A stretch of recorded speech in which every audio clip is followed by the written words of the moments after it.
সমর্থকদের হারিস রৌফ দেখিয়েছিলেন ৬-০, আর ভারত পাকিস্তান দলকেই দেখালো ৩-০।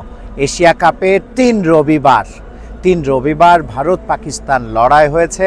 ৩ রবিবারেই ভারত জয়ের মুখ দেখেছে এবং শেষটা হলো দুবাই ইন্টারন্যাশনাল ক্রিকেট স্টেডিয়ামে ফাইনালে পাকিস্তানকে হারিয়ে দিল ভারতে। এমনটাই হবার কথা ছিল।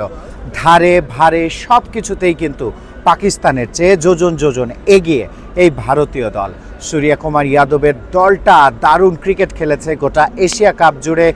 শ্রীলঙ্কার বিপক্ষে একটা ম্যাচ ছাড়া সব ম্যাচই কিন্তু তারা দাপট দেখিয়ে জিতেছে এবং শ্রীলঙ্কার বিপক্ষের যে ম্যাচটা সেটাও সুপার ওভারে তারা নার্ভ দেখিয়ে জিতেছে ফাইনালের আগে, যেটা তাদের সবচেয়ে বেশি দরকার ছিল। এবং ফাইনালে পাকিস্তান যখন তাদের মুখোমুখি হয়েছে তখন আর পাকিস্তান পাত্তা পায়নি। যদিও শুরুটা হয়েছিল দারুণ, পাকিস্তান ব্যাট হাতে দারুণ শুরু করেছিল, মনে হচ্ছিল ভারতের জন্য ফাইনালের লড়াইটা খুব বেশি সহজ হবে না, কিন্তু যেভাবে বোলাররা নিয়ন্ত্রিত বোলিং করে ভারতকে ম্যাচে ফিরিয়ে এনেছেন, বিশেষ করে পাকিস্তান যেভাবে তাদের মতো করে ব্যাটিং করে এই ম্যাচটা থেকে ছিটকে গেছে শুরুতেই প্রথম ইনিংসেই, সেটাতেই ম্যাচের ফল কিন্তু অনেকটা নির্ধারিত হয়ে গিয়েছিল এবং শেষে ভারত কিন্তু আরও একটা এশিয়া কাপ জয়ের আনন্দে মাতল।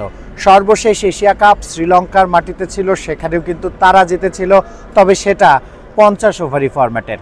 এর আগে 8 বার চ্যাম্পিয়ন হওয়া দল পাকিস্তানকে হারিয়ে আরও একবার শিরোপা জয়ের আনন্দে মাতল। এমনটাই হবার কথা ছিল শুরু থেকে। সবাই ভেবে এসেছিল ভারতকে ফেভারিট হিসেবেই তকমা দিয়েছিল সবাই, এবং মাঠের খেলায় তারা প্রমাণ করেছে কেন তারা ফেভারিট, কেন সবাই তাদের পক্ষে বাজি ধরছিল। এবং যখন ভারত পাকিস্তান লড়াই, সূর্যকুমার যাদবের কথাটা এখন ইকো করতেই হয়।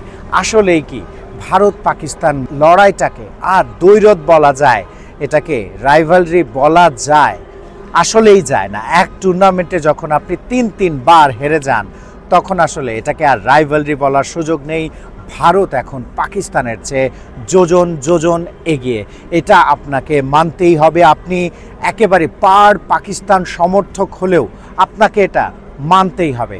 ভারত এখন পাকিস্তানের চেয়ে যোজন এগিয়ে।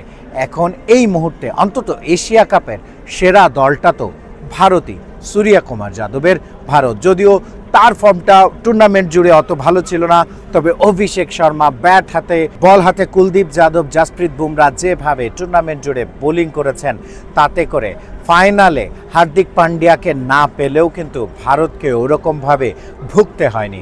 কারণ সবাই যখন পারফর্ম করে তখন একজনের দিকে তাকিয়ে থাকতে হয় না। পক্ষান্তরে পাকিস্তান ক্যাম্পে দল হিসেবে খেলার চর্চাটাই যেন নেই।